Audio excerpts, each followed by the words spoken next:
and welcome to Life Less Ordinary. It is a Monday afternoon. I've decided to grab Salome and the both of us are going to have just a quick look at our garden, particularly the potager garden down the back. We're going to be away for a couple of days. We're up in Sydney helping to look after my mother. So I just wanted to get a good picture of what's going on, maybe harvest some things, see how the corn's going in particular, and just show you a little of how things are going in the last month of summer. So let's have a look. It has been raining a lot the last couple of days, so everything is very, very green. But what I did want to show you is we've got some seedlings here that we're just getting a little bit bigger before we plant them out in the garden. So there's a variety of lettuce here, and these ones, Salome, what were these? These were a mixture of broccoli and cabbage. Broccoli and cauliflower. So we picked some of these up from the Brickworks Farm seedlings, and we're just getting them a little bit bigger so that they can survive a bit better once they're planted, and they're looking very, very good. The herb area is also looking very nice. So lots of different things. Lemon verbena, we've got wormwood over here, the sunflowers are on their way out, we've got we have rhubarb, and a couple of varieties of basil just here, a red pincushion echinacea, a different variety of calendula over in this one here. And then here, this I did clear out. It had a whole heap of chamomile. There's some broccoli that's popped up there, a little bit more basil here, a different variety of echinacea, some parsley there, another lovely rhubarb plant. So I have been harvesting off this and boiling it with a bit of sugar and putting it into ice cube trays, and then getting them out and putting them into Ziploc bags and into the freezer so that we have rhubarb when we want it later on. We have oregano and some more rosemary, and there's thyme over the back there, another different variety of wormwood. Here's a tomato that hasn't been planted out, but it has some fruit on it and flowers. The garden over here is looking very, very, very good.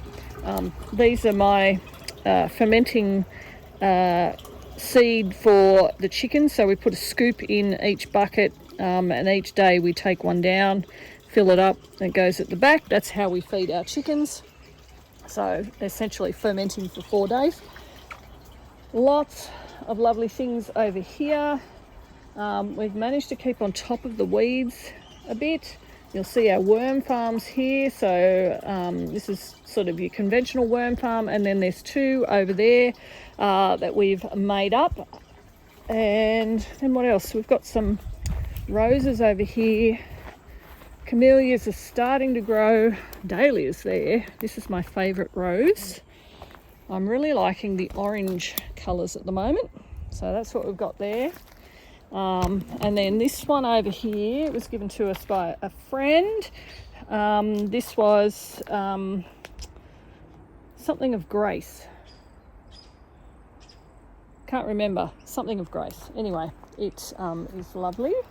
The sunflowers are on their way out, but I did also plant some dahlias. Yeah, these ones are good. Some dahlias along the edge here. So these are looking fairly magnificent. Another peachy orange one. Like I said, I'm really liking that colour at the moment. And this one I think is an African sunset. I do like that one as well. So let's go down and see what's going on down the back. There's another motorbike arriving. We now have 2 motorcyclists. So it's that time of the afternoon where the boys get home from work. So we're just walking down the back here to the potager area. The chickens are surviving all the wet. They've got that little, I will show you this, because my father-in-law is a legend. This is what my father-in-law Michael has made for us because of these trees here, and we are surrounded by trees. We do have some resident magpies, and magpies like to swoop, and chickens don't like being swooped. So I asked my father-in-law to create this little shelter which we can move around on wheels, for them to just be able to duck under. So all it is a roof sheet, a wooden frame, some wheels and an axle each, and voila, my father-in-law is a legend. That chicken's walking on its foot. Yes. And that puts it down. So the chickens seem happy. All right, let's keep going. Are you right to do that one up? Yep. Okay. I'll put that away. My secateurs and my handy aproned gardening apron.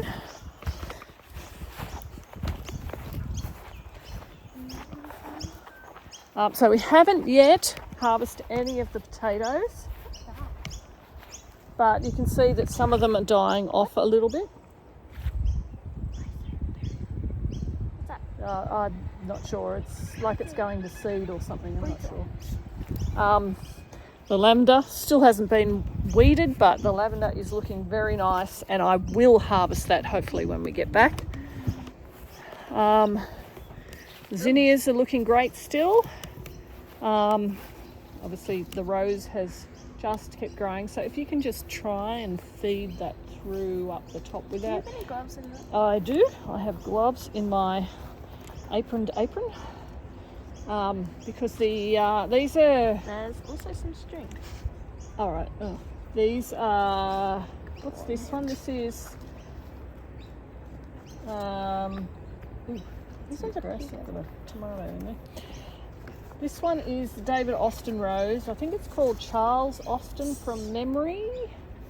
They have some fairly significant thorns on them. So Salome's just going to try and get that out of the way. Yeah, let me hold that.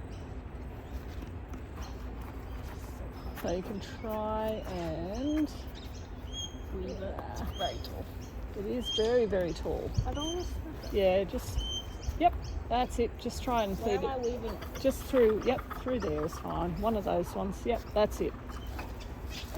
All right, that's done. But these have beautiful flowers that have a tea scent rose. It's very nice.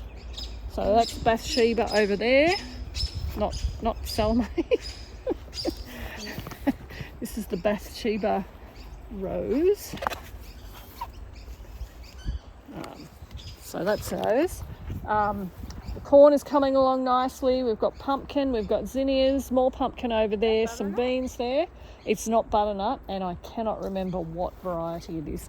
I'm notoriously bad with either labelling or keeping labels. Hey, the rain just washes it.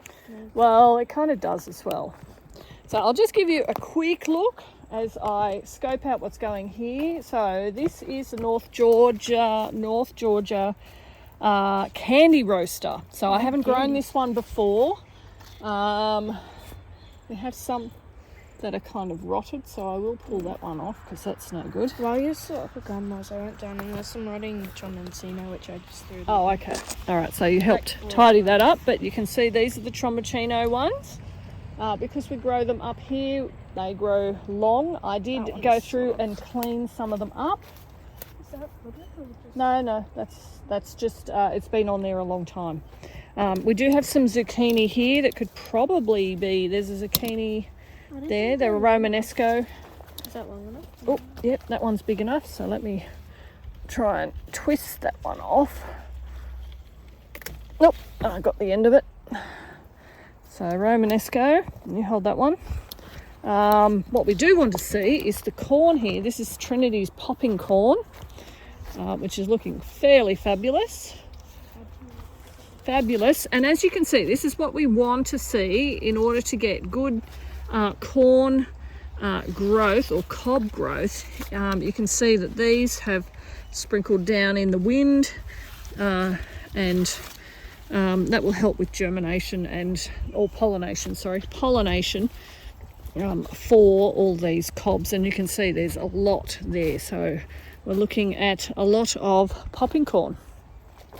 Sweet potato, flower beds are looking really good. These should be watermelon, so I feel like they're watermelon, but yeah, we're yet to see. So we've got lots growing there. Cape gooseberry doing well. Beans are doing well. Some of the brassicas here. Look, we have brassicas. Is that broccoli? That is broccoli. Okay, so we've got some of that doing really well.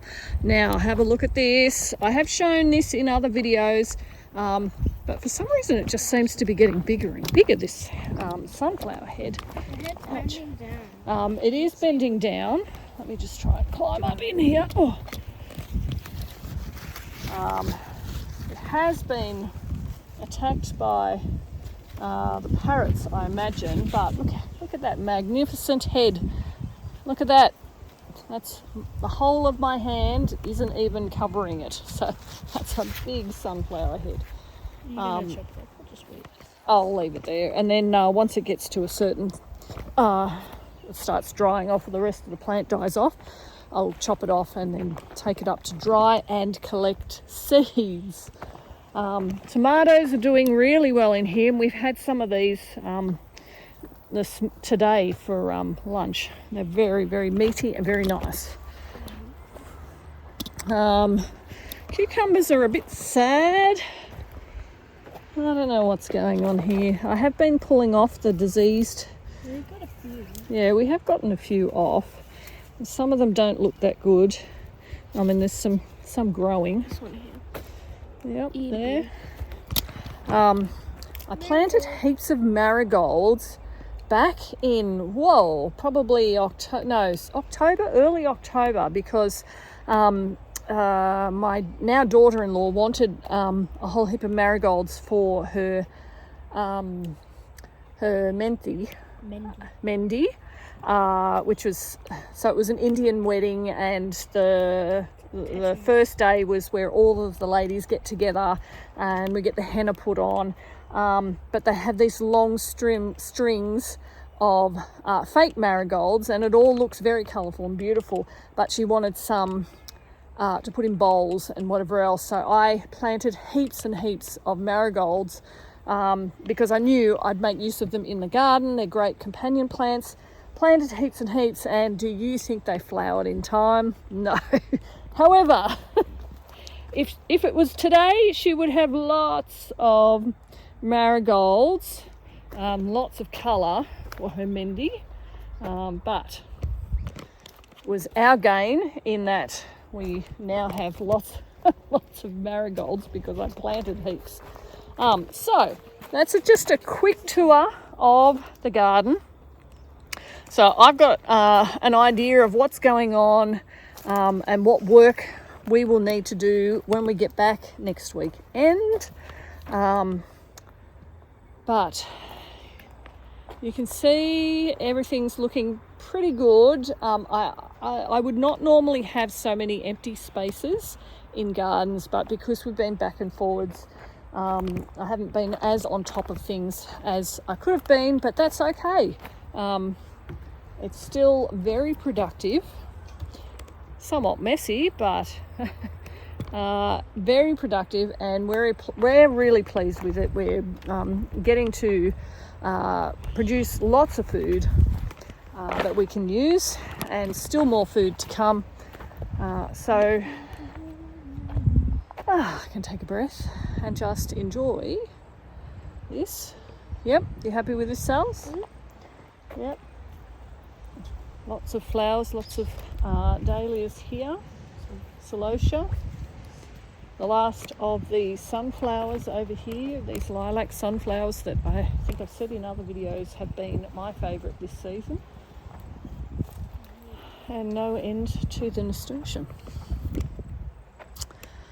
But hopefully you've enjoyed this quick tour through our garden and it inspires you to start planning, to think through how you can grow, even in a small space, something that you can then use, whether it's flowers or a particular vegetable that you really like.